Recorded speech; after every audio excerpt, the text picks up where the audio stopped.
ವೈದೇಹಿ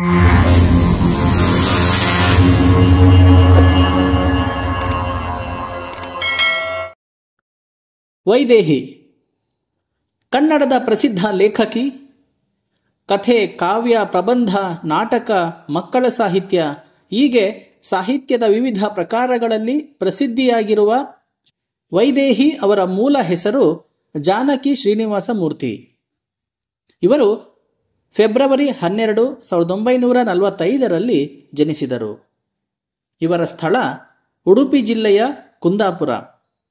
ಇವರ ಕೃತಿಗಳು ಮರಗಿಡಬಳ್ಳಿ, ಅಂತರಂಗದ ಪುಟಗಳು, ಅಮ್ಮಜ್ಜಿ ಎಂಬ ನೆನಪು, ಕಥೆ ಕಥೆ ಕಾರಣ, ಬಿಂದು ಬಿಂದಿಗೆ, ಪಾರಿಜಾತ, ಹೂವ ಕಟ್ಟುವ ಕಾಯಕ, ಅಸ್ಪೃಶ್ಯರು, ಮಲ್ಲಿನಾಥನ ಧ್ಯಾನ, ಹರಿವ ನೀರು ಇತ್ಯಾದಿ.